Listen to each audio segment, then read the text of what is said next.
Screeching sirens tore through the peaceful evening, a flashing red beacon of urgency slicing through the twilight. The ambulance sped down the narrow, meticulously maintained streets of the Maplewood Homeowners Association, a gated community where tranquility was usually the highest law. The vehicle skidded to a stop in front of a beige two-story house, its tires barely settling before the paramedics flung open the doors, poised to rush inside and confront whatever emergency lay within.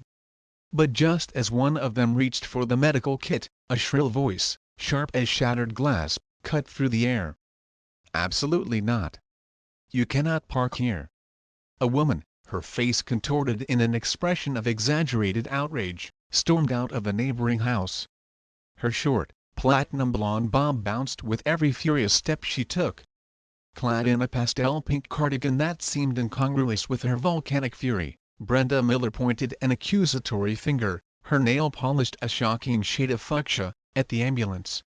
"That is my parking space," she shrieked, her voice carrying over the perfectly manicured lawns of the quiet neighborhood, a sound as jarring as a drop cymbal in a silent church. The paramedics barely gave her a glance. They were trained professionals, their focus laser-sharp on the potential life hanging in the balance. They had no time for suburban drama, no bandwidth for petty grievances. One of them, a tall, no-nonsense EMT named Marcus Jones, tossed a quick, dismissive response over his shoulder. "Ma'am, this is an emergency. We don't have time for I don't care," Brenda barked, stepping directly in front of the ambulance, her arms crossed defiantly. "You need to move this vehicle right now." Her eyes, narrowed to slits, glittered with self-righteous indignation. Inside the house, Thomas "Tom" Baker, a retired firefighter in his early 60s, lay unconscious on the living room floor. His wife, Sarah Baker, her hands trembling so violently she could barely dial, had called 911 moments ago, her voice a choked plea for help. Now, through the window, she could see her lifeline, the flashing lights that promised salvation, being delayed, inexplicably, over a parking spot. Her heart hammered against her ribs, a frantic drumbeat of fear and frustration. The paramedics exchanged incredulous glances. "You've got to be kidding me," muttered Marcus, his voice tight with disbelief. "Lady, move out of the way. A man is having a medical emergency." "I don't care who's dying," Brenda interrupted, jabbing her finger, adorned with a gaudy, oversized ring, toward the curb. "This is my property. My HOA reserves this space for me. You are violating our community rules." Her face was flushed, her breath coming in short, angry puffs. Marcus clenched his jaw, the muscle in his cheek twitching. His partner, Lisa Rodriguez, a quick-thinking and compassionate EMT, was already grabbing supplies and moving toward the house, determined not to waste another precious second. But Brenda wasn't done. "If you don't move, I'm calling the police." The words hung in the air for a moment, heavy with the sheer audacity of the threat, before Marcus let out a sharp, humorless laugh. "Go ahead," he said, shaking his head in utter disbelief. "Call them." Brenda didn't hesitate. HOA Karen versus the Paramedics. She whipped out her phone, a sleek, gold device, and dialed 911. On an ambulance. The sheer absurdity of the situation seemed lost on her as she furiously relayed her complaint to the dispatcher. "Yes, I'd like to report an illegally parked vehicle," she huffed, her voice laced with indignation. "It's completely blocking my property, and they refuse to leave." A pause, then, "Well, it's an ambulance, but that doesn't matter. They have no right to take my space." The dispatcher, likely struggling to process the bizarre nature of the call, asked her to clarify the situation. "Yes, I live in Maplewood Homeowners Association, and we have strict HOA regulations about parking. This ambulance is violating those rules." By now, the neighbors were peeking out from their perfectly draped windows, watching the spectacle unfold with a mixture of morbid curiosity and growing outrage. It wasn't the first time Brenda had thrown a tantrum over trivial matters. She was notorious for policing people's grass height, issuing unauthorized fines for the most minor infractions, and even calling animal control on someone's beloved golden retriever for barking in the middle of the day. But this, calling the cops on an ambulance actively responding to an emergency? This was a new level of suburban insanity, a breathtaking display of misplaced priorities. The front door of the Baker house flung open, and Sarah rushed out, her face pale with panic, her eyes wide with terror. "What is going on?" she gasped, her voice breaking with desperation. "My husband is inside. He needs help. Please." Tears streamed down her face, leaving clean tracks on her ashen cheeks. Brenda rolled her eyes dramatically, waving a dismissive hand at Sarah. "They're parked in my space, Sarah," she said, as if that were a perfectly reasonable explanation for the life-threatening delay. "I don't make the rules, okay? But we all have to follow them. If I let this slide, then what's next? Delivery trucks? People leaving their cars wherever they please? Chaos." Her voice rose in pitch with each absurd hypothetical. Sarah's lips trembled as she stared at the woman who cared more about a patch of asphalt than a human life. "You're unbelievable," she whispered, her voice thick with disgust. Brenda sniffed, adjusting her perfectly coiffed hair. "I enforce the rules fairly." Marcus had had enough. He brushed past Brenda, his body radiating impatience, and headed inside, ignoring her continued ranting about property lines and parking permits. His partner had already begun administering aid to Tom, who was barely breathing, his face ashen and still. Meanwhile, Brenda remained planted in the street, phone still pressed to her ear, her voice a shrill whine. "Yes, officer, I am being threatened now," she exaggerated, glancing around at the growing crowd of onlookers with a performative air of victimhood. "Yes, they're refusing to comply with HOA regulations." "Exactly. Thank you. Please send someone right away." As she hung up, a smug look of satisfaction spreading across her face, she turned to the nearest neighbor, a younger man named Kevin Davis, who had his arms crossed, shaking his head in disbelief. "Can you believe this?" Brenda scoffed, her voice dripping with indignation. "This is why rules exist. So people can take advantage like this." Kevin let out a dry chuckle. "You just called 911 on an ambulance, Brenda." Brenda's expression hardened. "It's about principle." "No," Kevin said flatly, his voice firm. "It's about you being an insane control freak." Brenda gasped, clearly offended by the blunt assessment, but before she could retort, the sound of approaching sirens filled the air again. A police cruiser, its blue and red lights flashing, rolled up to the scene. Officer Daniels, a tall, broad-shouldered man with years of experience dealing with entitled citizens in upscale neighborhoods, stepped out. His eyes flickered between the parked ambulance and the smug expression plastered on Brenda's face. "Who called this in?" he asked, his voice calm but carrying an undercurrent of authority. Brenda marched forward, her head held high, her posture radiating self-importance. "That would be me, officer," she declared triumphantly. "I need you to remove that vehicle immediately." Daniels blinked, a flicker of disbelief crossing his face. "You called 911 on an ambulance?" "Yes," she said, folding her arms across her chest, the picture of righteous indignation. "They're violating HOA rules." Silence descended upon the street, the kind of silence that carries the heavy weight of pure disbelief. Daniels let out a slow exhale, the sound laced with exasperation. "Ma'am, are you serious right now?" Brenda's confidence wavered for a fleeting moment. Well, yes. This is a gated community, and rules must be followed." Before she could finish her self-justification, Kevin, still standing nearby, burst out laughing, the sound echoing in the stunned silence. "Dude," he said between chuckles, addressing the officer, "you have no idea how bad she is." Several other neighbors murmured in agreement, nodding their heads with weary familiarity. Daniels turned back to Brenda, his patience already wearing thin. "Let me get this straight," he said, his voice carefully controlled.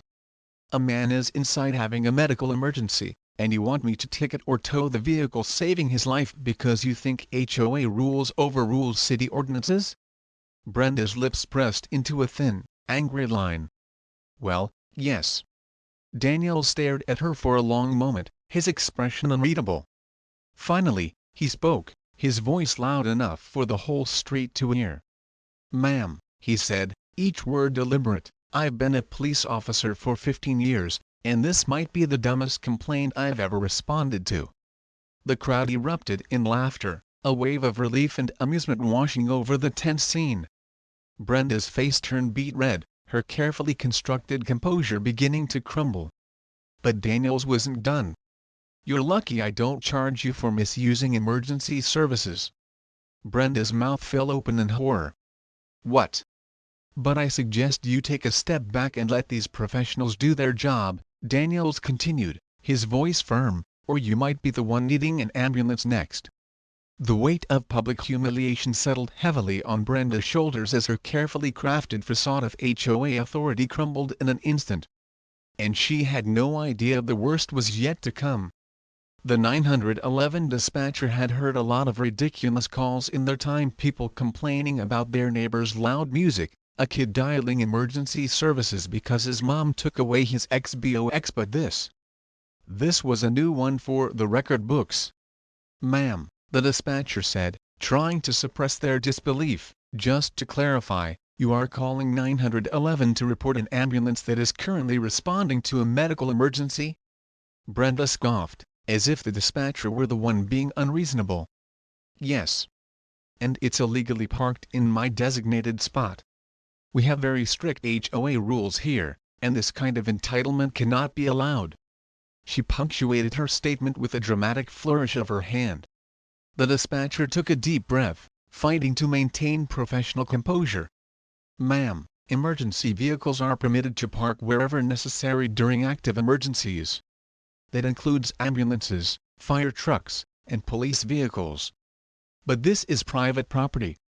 Brenda snapped back, glancing around as more neighbors began stepping onto their porches, drawn by the escalating commotion. The dispatcher's patience was wearing thin. "Ma'am, this is not a criminal offense. The ambulance is legally allowed to be there." Brenda's face twisted in frustration. "So, you're refusing to send an officer?" The dispatcher hesitated. Normally, they would have ended the call right there, deeming it a misuse of emergency services. But given that Brenda was actively obstructing an emergency response, they flagged the situation for dispatch. "A nearby patrol unit has been assigned to check in. An officer will be en route shortly," the dispatcher finally said, their tone flat. Brenda smirked triumphantly and ended the call, a self-satisfied glint in her eyes. She turned back to the paramedics, who were still inside tending to Tom Baker, the actual emergency in this unfolding saga. "You all are going to regret this," she sneered, her voice dripping with venom. Meanwhile, Kevin, still watching the scene unfold from his driveway, shook his head in utter disbelief. "Brenda, are you seriously this crazy?" She ignored him, her focus already shifting to a new avenue of self-promotion. She pulled out her phone, her fingers flying across the screen, and opened Facebook Live. "Hello, my fellow homeowners," she began in an artificially sweet voice, her smile as fake as a $3 bill.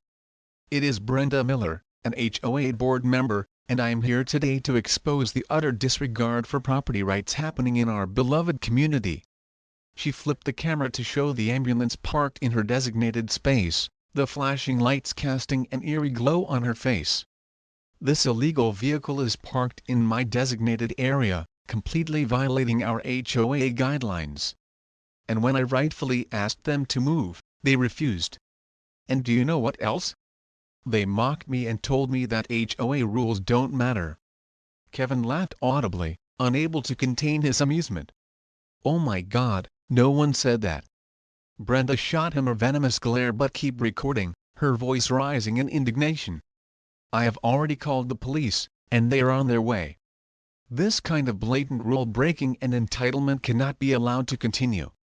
If we let this go, what's next? Fire trucks blocking our driveways? Delivery trucks ruining our aesthetic? Absolute chaos. The comments began flooding in, a torrent of disbelief and mockery. You called 911 on an ambulance? Please tell me this is a joke. HOA Karens are getting out of control. I hope this backfires on you so hard. Brenda, still completely oblivious to the tsunami of negative reactions, continued her self-righteous rant. It's people like this that ruin communities.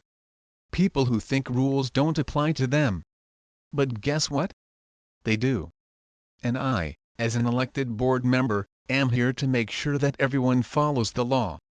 Suddenly, another sound filled the air, the distant wail of sirens, growing louder with each passing second. Brenda grinned, her face lighting up with vindictive glee. Ah, the police are here. Finally, someone with authority will handle this situation. The patrol car pulled up, its lights flashing, and out stepped Officer Daniels, his expression unreadable as he surveyed the chaotic scene. Brenda practically skipped over to him, flashing a smug smile. Officer, thank goodness you're here. I have a serious complaint. Daniels held up a hand, cutting her off mid-sentence. Ma'am, I already got the briefing.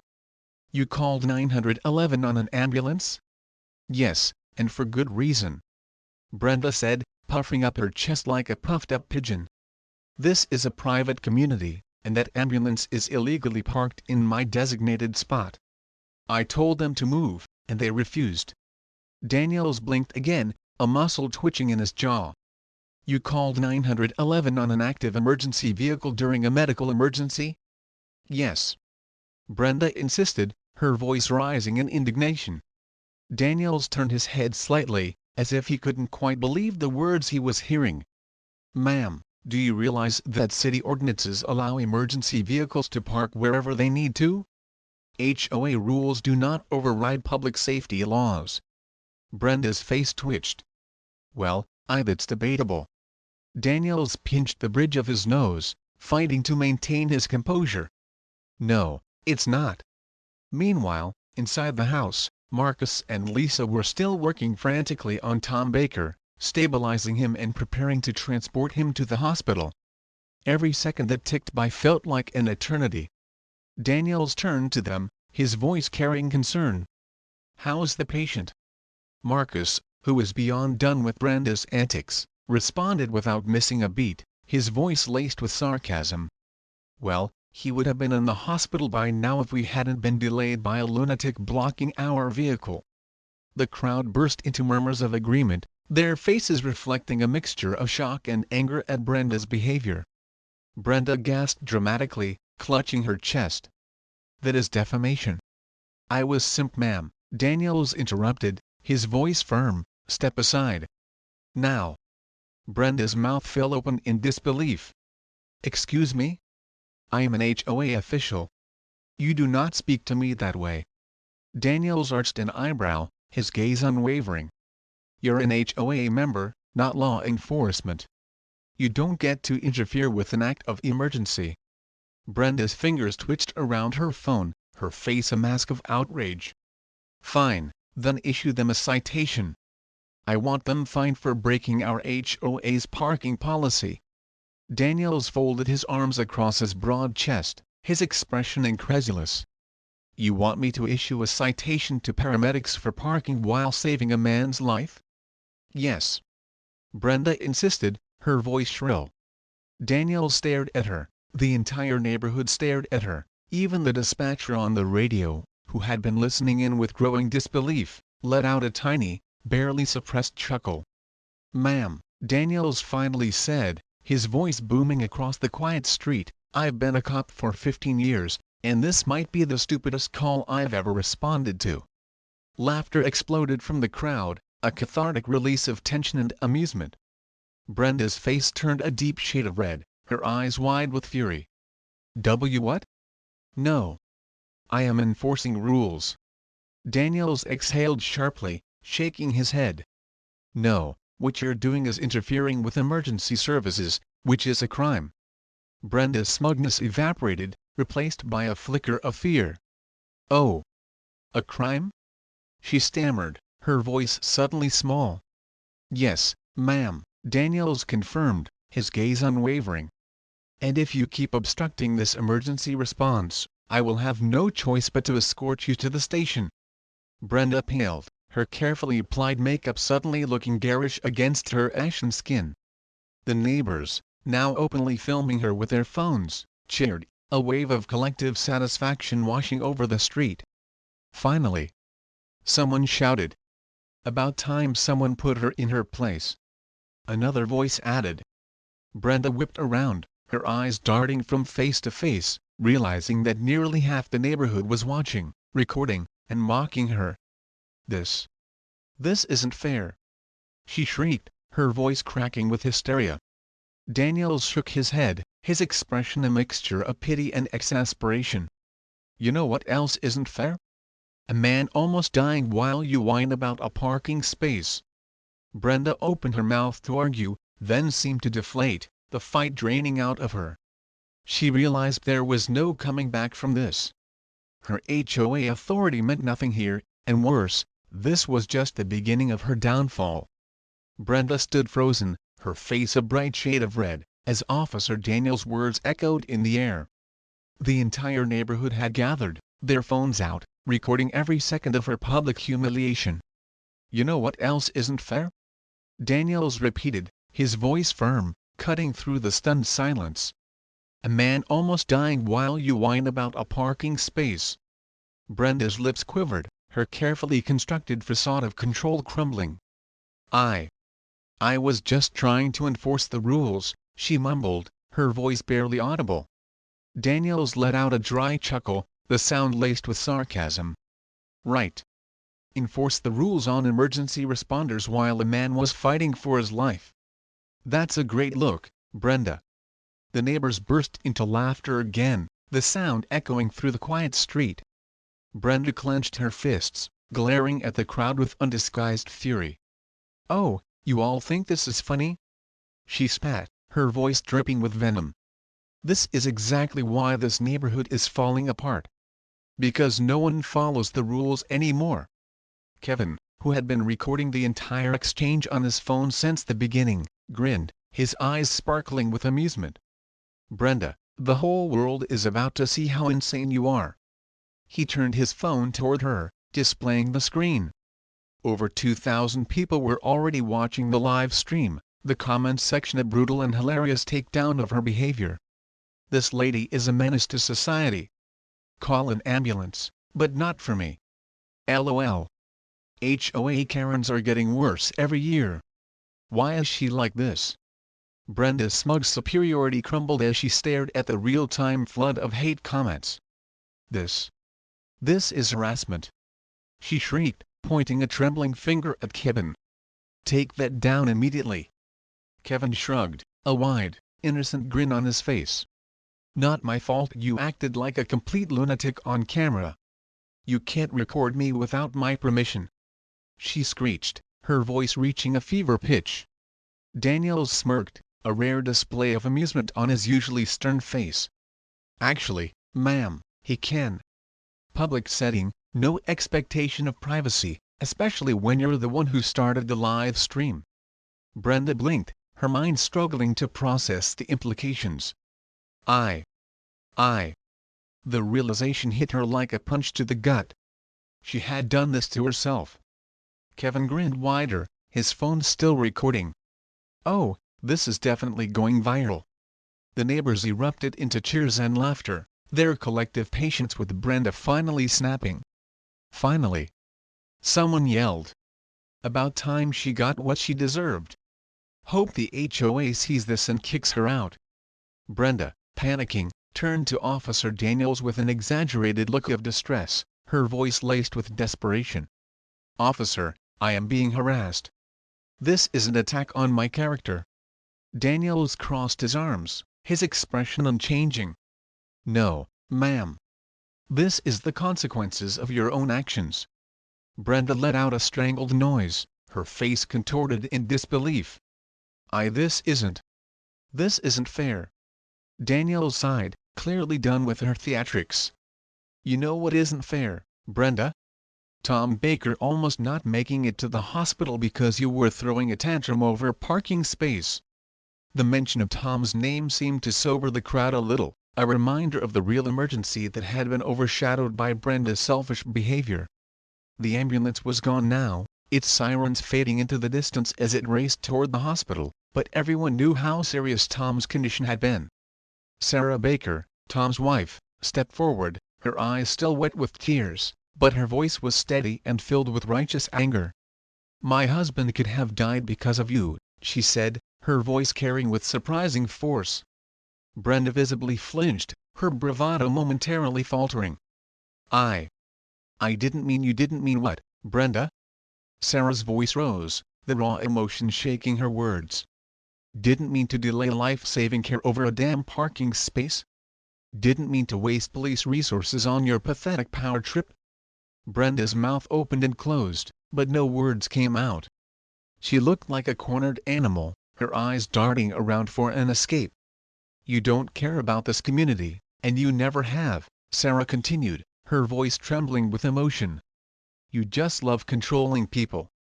The neighbors murmured in agreement, their faces grim. "Yeah, remember when she fined me for leaving my trash can out 30 minutes past pickup?" one woman called out. "Or when she tried to ban holiday decorations because she thought they looked tacky?" Another added. "She reported my kids for disturbing the peace because they were playing outside." A third voice chimed in. The floodgates opened, and suddenly it was Brenda versus the entire community, years of petty grievances and tyrannical rule bubbling to the surface. Officer Daniels looked mildly amused, a slight smile playing on his lips. "Sounds like you've made quite a reputation for yourself, Brenda." Brenda's eyes darted around wildly as she realized that no one was coming to her defense. Even the other HOA board members, who had once silently tolerated her behavior, stood silently watching her downfall, their faces impassive. Then, the final nail in the coffin. Mr. Henderson, the HOA president, a usually reserved and neutral older man, finally stepped forward, his face like granite. "Brenda," he said simply, his voice devoid of emotion, "we need to talk." Brenda stiffened, a flicker of hope in her eyes. "Mr. Henderson." "Oh, thank goodness." "You need to." He held up a hand, cutting her off. "No, Brenda. You need to listen. You have embarrassed this community beyond repair. You have put our entire HOA in the spotlight for the worst possible reasons." Brenda froze, her face paling. "What? What are you saying?" Mr. Henderson let out a long, weary sigh. "I just got off the phone with the HOA's legal team. They have advised that we hold an emergency meeting to discuss your removal from the board." Gasps rippled through the crowd, a collective intake of breath. Brenda stumbled back as if she had been physically struck. "No. No, you can't. I am the only one who enforces the rules." "That's the problem, Brenda," Mr. Henderson said, his voice firm.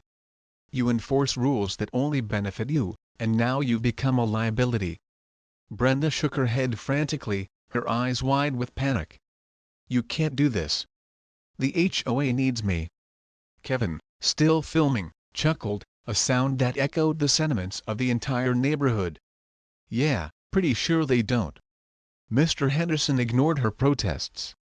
"The emergency meeting is set for tomorrow evening at 7 o'clock sharp. I suggest you prepare." Brenda looked like she might pass out, her face ashen. This is a witch hunt." Daniels chuckled, a genuine smile finally breaking through his professional demeanor. "No, ma'am. This is accountability." The crowd erupted into cheers and applause, a wave of relief and satisfaction washing over the street. Brenda turned on her heel and stormed back into her house, slamming the door behind her with a resounding thud. The moment she disappeared, the entire neighborhood burst into celebration.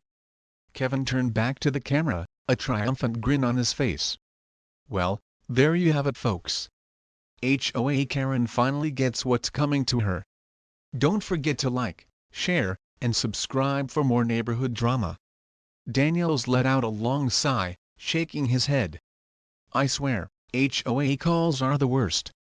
Sarah Baker wiped her tears and finally managed a genuine smile. I just hope Tom gets the care he needs. Marcus, the paramedic who had been standing nearby, nodded reassuringly. He will. And hey, he added, gesturing to the celebrating neighbors, looks like the neighborhood emergency is finally getting handled too. The crowd laughed again, the tension finally broken. For the first time in years, Maplewood Homeowners Association felt like it might actually become a neighborhood worth living in. And for Brenda Miller, this was only the beginning of the end. The HOA emergency meeting was set for 7 p.m. sharp, but by 6:30 p.m., the community center was already packed. Residents, some who had never attended an HOA meeting in their lives, crammed into every seat, eager to witness what would undoubtedly be the most satisfying downfall in Maplewood Homeowners Association history. Brenda Miller, the self-appointed dictator of the neighborhood, was finally facing judgment. The usual dullness of HOA meetings, discussing landscaping budgets and pet waste regulations, was replaced with an electrified tension. Conversations buzzed through the room as neighbors exchanged stories of the years of pettiness and harassment they had endured under Brenda's iron rule. Even some former residents had shown up, having heard the viral news of her spectacular meltdown. At 6:55 p.m., Brenda stormed in, her face pinched in an expression of indignant rage. She was dressed for battle, a stiff navy blue blazer, an oversized HOA board member badge pinned to her chest like a military medal, and a thick binder of meticulously compiled documents clutched tightly in her trembling hands. Despite everything, despite the viral videos and the public shaming, she still believed she could win. She still clung to the delusion that she was untouchable. As she stomped toward the front row, her heels clicking ominously on the linoleum floor, she shot icy glares at every neighbor who dared make eye contact. The whispers around her didn't stop. She's actually showing her face. She still thinks she's in charge. She's completely delusional. The HOA board members sat at the long table on the raised platform at the front of the room, their expressions grim. Mr. Henderson, the HOA president, adjusted his glasses and cleared his throat, the sound amplified by the microphone. "All right, let's get this meeting started." Brenda shot to her feet before he could continue, her voice ringing through the suddenly silent room. "Before we begin," she announced loudly, her tone imperious, "I would like to make a formal statement." Mr. Henderson sighed, the weariness evident in his voice, but waved a hand in reluctant permission. "Fine, let's hear it, Brenda." Brenda stepped forward, clutching her binder to her chest like a shield. "What happened yesterday was a gross misunderstanding that has been blown completely out of proportion by online harassment and fake news. I was simply following HOA protocol, which, might I remind you, is what this board exists to enforce." With a dramatic flourish, she flipped open her binder, pulling out a printed copy of the HOA bylaws.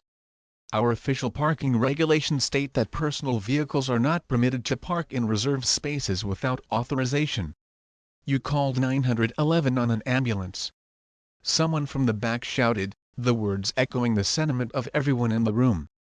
Laughter rippled through the crowd, a wave of derision washing over Brenda. Brenda's eye twitched, her composure starting to fray. "Excuse me. I was speaking." Mr. Henderson sighed again, the sound heavy with resignation. "Brenda, we've all seen the footage. There is no misunderstanding here." Brenda slammed her binder shut, the sound sharp and defiant. "That footage was taken without my consent. I demand it be removed immediately." Kevin, who was sitting near the front, a smug grin on his face, chuckled loudly. "Yeah, that's not how the internet works, sweetheart." The room erupted into laughter again, the sound mocking and relentless. Brenda's face turned scarlet, her voice rising in pitch. "This is harassment. I have served this community for years. I have kept it clean, organized, and free from chaos." Mr. Henderson held up a hand, cutting her off. "Brenda, this meeting isn't about your contributions, real or imagined. It's about whether or not you should remain on this board." Brenda laughed, a short, high-pitched cackle that sounded genuinely unhinged. "You can't remove me. I was elected." Mr. Henderson nodded slowly. "Yes, and now we will hold a vote on whether to remove you." Brenda's confidence faltered for the first time, a flicker of fear replacing the anger in her eyes. Mr. Henderson turned to the community, his voice grave. "Before we vote, let's go over some of the complaints that have been filed against Brenda over the years." He pulled out a thick stack of papers, flipping through them with a sigh.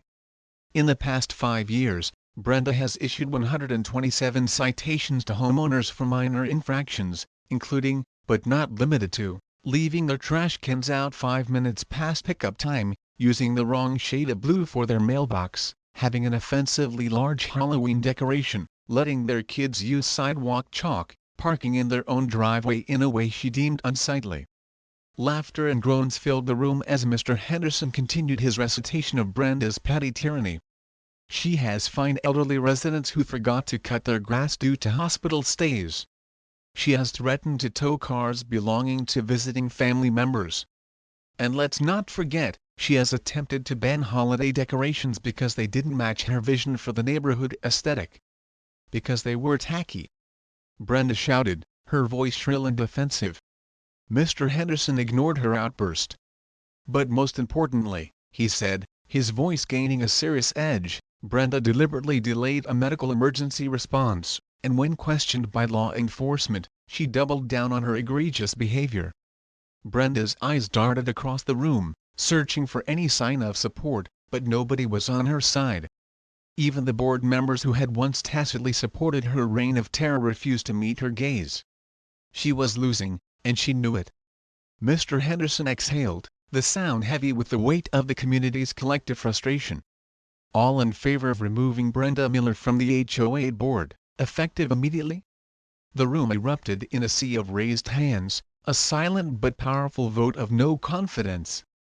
Brenda gasped, her face contorted in disbelief. "Those opposed?" Not a single hand was raised. Brenda's mouth opened and closed like a fish out of water, her carefully constructed world crumbling around her. Mr. Henderson nodded, his expression grim but resolute. "The motion passes. Effective immediately, Brenda Miller is removed from her position on the HOA board." The room exploded into thunderous applause, a wave of relief and jubilation washing over the community. Brenda looked around wildly, as if expecting someone to step in and save her, but no one did. Her power was gone, stripped away by the very people she had lorded over for so long. Kevin leaned toward her, a triumphant grin on his face. "Well, there goes your reign of terror, Brenda." Brenda snapped, her eyes blazing with fury. You can't do this to me!" she screeched, her voice cracking with hysteria. "I am this neighborhood." Mr. Henderson gathered his papers, his expression weary. "Brenda, you can leave now." Brenda stumbled back, shaking her head furiously, her platinum bob bouncing wildly. "This isn't over," she hissed, her voice laced with menace. "I'll get a lawyer. I'll sue every single one of you." Kevin, still recording, grinned. "Oh, please do. It'll just get more people to see your meltdown." Brenda's eyes twitched violently, her face a mask of pure rage. She had never felt this powerless, this utterly defeated. With a furious scream that echoed through the community center, she grabbed her binder and stormed out, slamming the door so hard it rattled the windows. The room burst into cheers again, even louder this time. Neighbors high-fived, laughter filled the air, and for the first time in years, the community felt truly free. Mr. Henderson rubbed his temples, a weary smile on his face. "Well, that was exhausting." Kevin grinned, his phone still in his hand. "Hey, at least we don't have to deal with her anymore." Mr. Henderson sighed, his gaze drifting toward the window. "Actually, I think we might." Kevin frowned, confused. "What do you mean?" Mr. Henderson pointed out the window. Brenda stood in the parking lot, her phone pressed to her ear, her posture radiating fury. Even from inside the community center, they could hear her shrill voice screaming into the receiver. 911? Yes.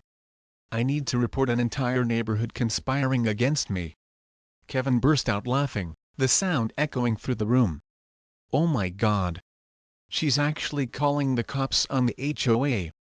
And just like that, Brenda's descent into absolute madness continued. Brenda stormed through the parking lot, her rage boiling over like a pot left unattended on the stove, as she barked into her phone. The neighborhood had turned against her, the HOA had kicked her out, and now, by God, she was going to make them pay. Yes, 911. I need to report a case of organized harassment. She shrieked into the receiver, her voice echoing across the asphalt. The 911 operator, who had likely been briefed on Brenda's antics from the previous night, sighed audibly on the other end of the line. Ma'am, is this about the HOA vote? Brenda's face twitched, her eyes narrowed to angry slits. It's about an entire community conspiring against me. There was another pause, longer this time, then the operator hung up. Brenda stared at her phone in shock, her mouth agape. Did they just hang up on me? From the community center windows, Kevin and several neighbors burst into laughter, their amusement echoing across the parking lot. Oh, this is better than TV. Kevin cackled, zooming in on Brenda with his phone. Brenda spun around, her eyes wild with fury, realizing she had an audience. Why, you're all just jealous, she screeched, her voice cracking with hysteria. Jealous because I had power and order, and now you're going to turn this place into a trashy, lawless wasteland. Nobody even acknowledged her tantrum. The neighbors were too busy celebrating their newfound freedom. They clinked imaginary glasses, shook hands, and cheered over the downfall of the most hated woman in the neighborhood. And then, just when Brenda thought her night couldn't possibly get any worse, a tow truck, its lights flashing ominously, pulled into the parking lot. A burly driver, his face impassive, stepped out, a clipboard clutched in his hand. He looked around, confused, before spotting Brenda standing alone, radiating fury. You Brenda Miller? Brenda blinked, her mind still reeling from the HOA meeting and the phone call. Yes. What do you want? The driver tilted his head, his gaze sweeping over her. Yeah, I'm here to tow your car. Silence hung in the air for a moment, thick and heavy. Brenda's brain short-circuited. W.I.? What? She shrieked, her voice laced with disbelief. You can't tow my car. I didn't do anything wrong. The driver checked his clipboard, his thick finger tracing a line on the paper. Says here you have outstanding HOA fines. Brenda's breath caught in her throat. The very organization she had ruled over with an iron fist had been secretly stacking violations against her. What? What fines? She asked, her voice suddenly small and shaky, a feeling of dizziness washing over her. The driver squinted at his paperwork, his lips moving silently as he read. Multiple citations. Let's see, leaving Christmas decorations up past the HOA deadline, failing to properly trim your hedges to the required 3 inches, an unauthorized garden gnome. Kevin, watching from the community center window, choked on his drink, sputtering with laughter. A gnome. Oh my God.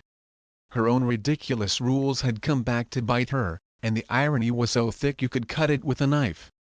The remaining neighbors erupted into another wave of laughter. Brenda's head snapped up, her eyes wide with panic. No. This is a mistake.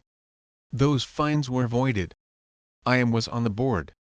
The tow truck driver shrugged, completely unfazed by her outburst. Yeah, well, you're not anymore. And nobody paid these, so. He gestured with his clipboard toward her car, a shiny black Lexus SUV that had been the envy of the neighborhood. Brenda's entire world seemed to crumble in that moment. This is theft. She shrieked, her voice reaching a fever pitch. You can't do this. The driver ignored her, hopping into his truck with a loud clanking of chains. He expertly secured her car and began lifting it onto the truck bed, the hydraulic lift whining as it hoisted the expensive vehicle into the air. Brenda, her face a mask of utter despair, threw herself onto the hood of her car, clinging to it desperately. "No. Stop. I have money. I can pay it now," she wailed, tears streaming down her face. The driver, completely unbothered by the screaming woman clinging to the hood, tapped his clipboard again. "Says here you have to pay through the HOA office, which, you just got kicked out of." Kevin burst out laughing so hard he had to lean against a nearby tree for support, his body shaking with mirth. "Oh my God. This is peak irony." Neighbors whipped out their phones again, capturing every second of Brenda's spectacular downfall as she clawed at the hood of her car, screaming about injustice and theft. Officer Daniels, the same officer from the ambulance incident, stepped outside the community center, sipping a cup of coffee, a weary but knowing look on his face. He took one look at Brenda melodramatically draped over her car, sighed, and shook his head. "Ma'am," he called, walking over with a measured pace, "I really think you should take the L and go home." Brenda twisted around, her eyes wild and desperate. You have to stop them." Daniels raised an eyebrow, his expression impassive. "I don't have to do anything. The tow is legal." Brenda let out an ear-piercing screech of pure, unadulterated rage. "I'll sue. I'll have this entire neighborhood shut down." Kevin leaned toward Daniels, a mischievous glint in his eyes. "Can you actually shut down a neighborhood?" Daniels smirked, a rare display of amusement. "Nope." More laughter erupted from the small crowd of onlookers. The tow truck driver, his patience clearly at an end, honked the horn loudly. "Ma'am, you going to move, or am I dragging this thing with you on it?" Brenda froze, the realization finally hitting her with the force of a physical blow. She was powerless. Her title was gone, her authority was gone, and now, her precious Lexus was about to be gone too. Her reign of terror was officially over. With shaking hands, she peeled herself off the hood of her car, glaring at the laughing neighbors with a look of pure hatred. "You'll regret this," she hissed, her voice trembling with fury. "You'll all regret this." Kevin grinned, his phone still recording. "Oh, I doubt that." The tow truck pulled away, Brenda's beloved Lexus disappearing into the night, a symbol of her shattered authority. She stood there trembling with fury, humiliation, and disbelief. Mr. Henderson, still inside the community center, watched the whole thing unfold from the window, a mixture of relief and exhaustion on his face. He sighed, rubbing his temples. "Well, that takes care of that." Marcus, the paramedic, chuckled, shaking his head in amusement. "You know, karma has never worked faster." The crowd cheered again, the celebration continuing. It was the first night in years that Maplewood Homeowners Association felt truly free, and the atmosphere was electric. A small, impromptu celebration broke out. Someone brought out a bottle of champagne, someone else turned on music, and neighbors who had never spoken before laughed together, bonded by their shared victory over the neighborhood tyrant. And Brenda? She stood in the empty parking lot, fists clenched, seething with impotent rage. Her entire empire had collapsed in less than 48 hours, and the entire world had seen it. Her meltdown video was already trending on social media. HOA Karen gets publicly humiliated after calling 911 on an ambulance. Entitled woman loses everything after power trip goes too far. Millions of views, and counting. Brenda stared at her phone, her own face plastered across every platform, mocked by strangers across the globe. She let out one final, furious scream before storming off into the night, a solitary figure swallowed by the darkness. And just like that, Maplewood was finally free. The next morning, Maplewood Homeowners Association felt different. For the first time in years, there was no passive-aggressive HOA email about trivial infractions, no Brenda marching through the streets with her clipboard, handing out warnings for overgrown hedges or unsightly doormats. The air felt lighter, freer. People left their trash bins out a little longer, just because they could. Kids played on the sidewalks without fear of being fined for loitering. Some residents even parked in Brenda's former reserve spot, just out of pure spite. a small act of rebellion that brought a smile to their faces. It was a new era in the community. At the community center, the HOA board held a follow-up meeting to discuss the next steps. Mr. Henderson sat at the head of the table, looking more relaxed than he had in years. "All right," he said, leaning back in his chair, a genuine smile on his face. "Now that the tyrant is gone, we need to clean up the mess she left behind." The board members nodded in agreement, a sense of optimism filling the room. "First order of business," Mr. Henderson continued, his voice decisive, "we're canceling every single petty fine she issued."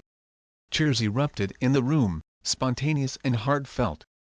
Kevin, who had been diligently documenting the entire saga on his phone, smirked. "Even the garden gnome fine?" "Especially the garden gnome fine," Mr. Henderson confirmed, a twinkle in his eye. More cheers followed, the sound echoing the collective relief of the neighborhood. The new HOA board members, actual reasonable people who believed in community rather than control, went to work repealing the worst of Brenda's ridiculous rules. Holiday decorations were no longer restricted to a specific 2-week window. Sidewalk chalk was officially allowed. Visitor parking was no longer a Brenda-controlled nightmare. Complaints about aesthetic violations were tossed out unless they were actual issues that genuinely impacted the community's well-being. By noon, the neighborhood was buzzing with excitement. People actually talked to each other, sharing stories and celebrating their newfound freedom. Sarah Baker, still relieved that her husband Tom had made it through his medical emergency and was recovering well, smiled as she watched kids riding bikes in the cul-de-sac. "Feels like a real neighborhood again," she murmured, a warmth spreading through her chest. Kevin, standing beside her, nodded in agreement. "Yeah, and the best part." He pulled out his phone, flipping it around to show her the screen. "Brenda's meltdown videos have 10 million views. HOA Karen's downfall is officially internet history." Sarah laughed, a genuine, joyful sound. "Serves her right." Meanwhile, Brenda was nowhere to be seen. After her public meltdown and the subsequent HOA meeting, she had locked herself inside her house, refusing to come outside, the curtains drawn tight against the judging eyes of her former neighbors. But the internet wasn't letting her disappear quietly. Her ranting live streams had been clipped, edited, and turned into viral memes. One of the most popular remixes, a video titled "Karen vs. the Ambulance Auto-Tuned," featured her infamous quote, "You can't park here. I don't care who's dying," set to a catchy, upbeat tune.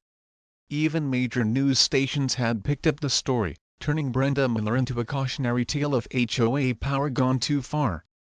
She was now the most hated person in the HOA world, a symbol of entitled suburban tyranny. But karma wasn't finished with her yet. That afternoon, a moving truck, large and imposing, was spotted outside Brenda's house. Kevin, ever the vigilant chronicler of the neighborhood drama, grinned as he watched from his front porch, his phone already recording. "Oh, this just keeps getting better." Brenda stormed out of her house, her face still a mask of fury, her eyes red and puffy. She saw the neighbors watching her, a silent, judging audience, and instead of slinging away quietly, she made one final, desperate stand. "You think you've won?" she shrieked, her voice hoarse and cracking. "This neighborhood will fall apart without me. You need me." Someone from the small crowd of onlookers shouted back, their voice filled with sarcasm and relief, "No, Brenda. We really don't." Laughter erupted again, a sound that seemed to deflate Brenda's remaining bravado. Her face twisted in fury, but she had no comeback, no more power to wield. With one last furious huff, she climbed into her car, the same Lexus that had been unceremoniously towed the night before after she begrudgingly paid all her outstanding fines, and sped off, tires squealing as she left Maplewood behind. Kevin, always ready to capture the moment, filmed the entire thing, his commentary adding to the dramatic exit. And there it is, folks. The end of the HOA Karen reign. She's finally gone. The video racked up another 1 million views within hours, the internet celebrating the final departure of their favorite villain. Maplewood was officially free. As the dust settled, Kevin sat back on his porch, grinning at his phone screen. His video series on Brenda's downfall had taken off way beyond his wildest expectations. In the comments, people shared their own horror stories of HOA nightmares, celebrating one of the greatest Karens of all time finally getting exactly what she deserved. With a final smirk, Kevin hit record one last time. "Alright guys, that's the saga of HOA Karen. It's been one hell of a ride, but she's finally gone for good." He leaned forward, his eyes twinkling. "But let's be real, we all know another HOA nightmare is lurking out there." He pointed directly at the camera. "So, if you've ever had to deal with a power-hungry HOA Karen, drop your craziest story in the comments below. And hey, if you want more epic neighborhood drama, hit that like button and subscribe." Kevin leaned back with a satisfied grin. "Because trust me, there's always another Karen out there." Valuable lesson: the story of Brenda Miller serves as a powerful reminder that empathy, common sense, and respect for others should always take precedence over rigid adherence to rules, especially when lives are at stake. Power, even within a small community like an HOA, can corrupt, and those who wield it without compassion often face the consequences of their actions. The Internet's ability to amplify stories of injustice and hold individuals accountable can lead to unexpected and far-reaching repercussions. Have you ever had a run-in with an overzealous HOA member? Share your craziest stories in the comments below. And if you enjoyed this tale of suburban justice, be sure to hit that like button and subscribe for more dramatic neighborhood stories.